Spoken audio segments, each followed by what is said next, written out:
Assalamualaikum warahmatullahi wabarakatuh. Kisah pendeta Nasrani yang masuk Islam setelah berdialog dengan jenazah kepala Sayyidina Husain radhiyallahu anhu. Sayyidina Husain adalah cucu Nabi Muhammad SAW yang sangat tragis akhir hidupnya. Orang-orang yang membenci beliau sangat kejam dalam membunuh dan menggorok leher beliau hingga putus. Bahkan setelah wafat, jenazah kepala beliau diarak keliling kota oleh penguasa. Namun, di balik kisah menyedihkan ini, ada peristiwa gaib menakjubkan yang dialami oleh seorang pendeta Nasrani. Ketika sang pendeta bertemu dengan jenazah kepala Sayyidina Husain, hidayah Allah lalu turun kepadanya dan akhirnya pun ia memeluk agama Islam. Berikut kisah selengkapnya. Dikisahkan, dahulu Ibnu Ziyad pernah menginstruksikan supaya jenazah kepala Sayyidina Husain diarak ramai-ramai menyusuri jalan kota Kufah. Diriwayatkan, saat Zaid bin Arqam sedang duduk, kepala Sayyidina Husain lewat di sampingnya. Saat berada di hadapan, Zaid bin Arqam mendengar bahwa kepala Sayyidina Husain melantunkan Quran surat Al-Kahfi ayat 9. Am hasibta anna ashabal kahfi warraqimi kanu min ayatina ajaba. Ya, artinya, atau kamu mengira bahwa orang-orang yang mendiami gua dan yang mempunyai rokim itu, mereka termasuk tanda-tanda kekuasaan kami yang mengherankan? Peristiwa itu lantas membuat Zaid bin Arqam merinding hingga bulu kuduknya sampai berdiri. Ia lalu berkata, "Demi Allah, wahai putra Rasulullah, kisah kepalamu lebih mengherankan dan lebih mencengkangkan." Kisah ini sebagaimana keterangan Syekh Mufid dalam kitab Al-Irsyad Juz 2 halaman 117. Kemudian, saat arak-arakan kepala Sayyidina Husain berhenti di sisi sebuah biara, ada seorang pendeta yang menaruh kepala Sayyidina Husain di dalam sebuah kotak. Sedangkan ada riwayat dari Kutub Rawandi yang mengisahkan bahwa kala itu kepala Sayyidina Husain ditancapkan di mata tombak. Kemudian orang-orang duduk mengelilingi dan menjaga kepala itu. Orang-orang itu semalaman pesta mabuk-mabukan miras dan memakan makanan dengan lahapnya.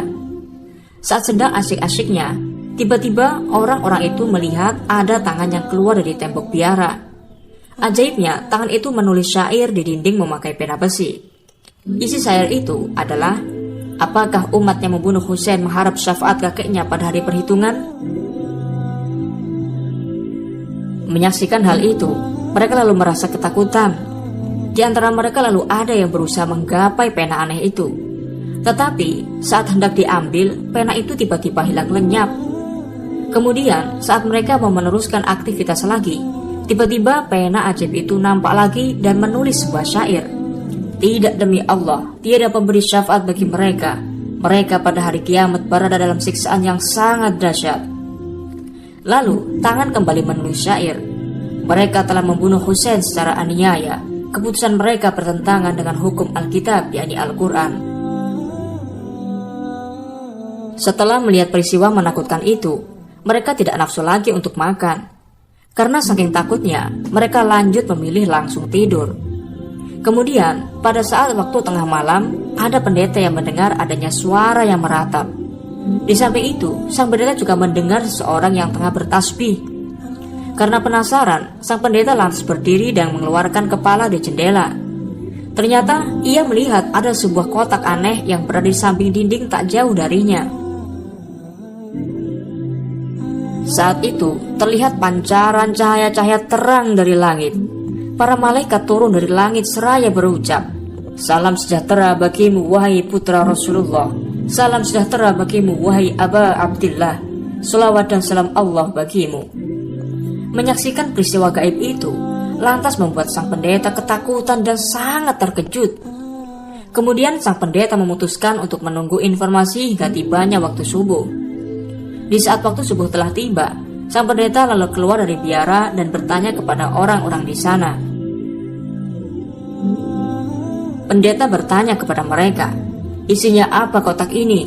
Orang-orang menjawab, "Ini adalah kepalanya Husain bin Ali."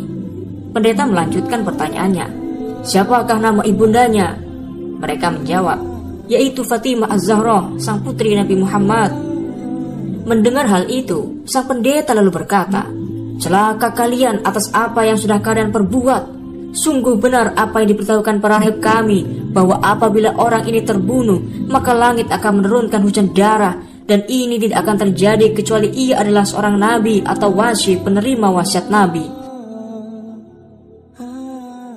Sekarang kumohon kepada kalian akan menyerahkan kepala ini kepadaku sejam saja. Sesudah itu akan kukembalikan kepada kalian. Namun orang-orang itu menolak dengan berkata, kami tak akan mengeluarkan kepala ini kecuali di hadapan Yazid, supaya kami nantinya memperoleh hadiah darinya. Sang pendeta lalu mempertanyakan apa hadiah yang akan diberikan Yazid. Kemudian orang-orang itu mengatakan bahwa mereka nantinya akan dihadiahi sekantong uang sebesar 10.000 dirham. Kemudian sang pendeta bersedia mengganti kepala itu dengan uang yang mereka harapkan, asalkan mereka mau menyerahkan kepala Sayyidina Husain itu.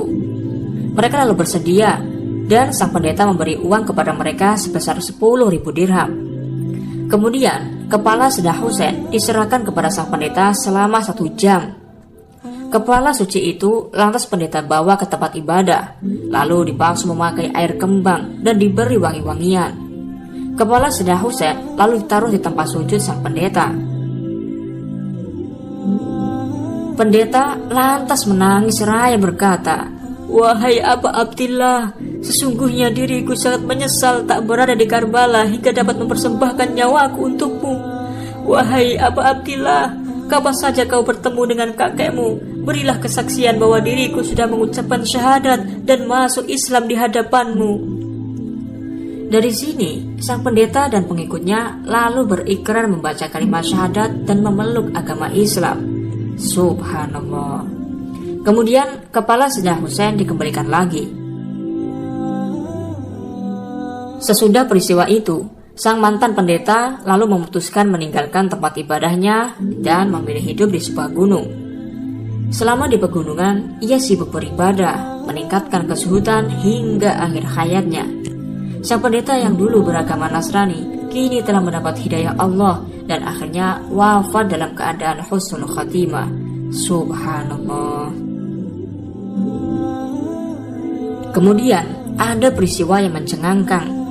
Setelah meminjamkan kepala Sayyidina Husain kepada pendeta selama 1 jam, para orang-orang atau pasukan utusan Ibnu Ziyad lalu melanjutkan perjalanan panjangnya. Mereka lalu sampai di daerah dekat Syam. Di sana mereka melakukan transaksi bagi-bagi uang hasil pemberian sang pendeta yang sebesar 10.000 dirham tadi. Namun saat uang mau dibagi-bagi, tiba-tiba uang yang didapati sudah berubah wujud menjadi tanah liat. Terkejutlah mereka. Dalam riwayat lain dikisahkan bahwa sang pendeta sempat berkata kepada jenazah kepala Sayyidina Husain, wahai kepala pemimpin alam semesta, diriku menyangka engkau adalah bagian dari orang-orang yang telah Allah gambarkan dalam Taurat dan Injil dan telah diberikan keutamaan takwil olehnya. Karena para pemimpin Bani Adam di dunia dan akhirat menangisimu, aku ingin mengenal nama dan sifatmu. Kepala Sayyidina Husain kemudian menjawab, sayalah orang yang teraniaya, sayalah orang yang bersedih, sayalah orang yang berduka, sayalah orang yang dibunuh oleh pedang kezaliman, sayalah orang yang dizalimi dengan perang melawan orang durhaka, sayalah orang yang dengan tanpa dosa hartanya dirampas, sayalah orang yang dicegah untuk mendapatkan air, sayalah orang yang diusir dari keluarga dan negeri. Sang pendeta kemudian berkata, demi Tuhan wahai kepala suci, jelaskanlah tentang dirimu lebih jelas lagi. Kepala Sayyidina Husain lalu berkata, diriku adalah putra Muhammad Mustafa, diriku adalah putra Ali Murtada, diriku adalah putra Fatimah Zahra, diriku adalah putra Khadijah Kubra, diriku adalah putra Urwatul Wuska, diriku adalah syahid Karbala, diriku adalah orang yang terbunuh di Karbala, diriku adalah yang teraniaya di Karbala, diriku adalah yang kehausan di Karbala.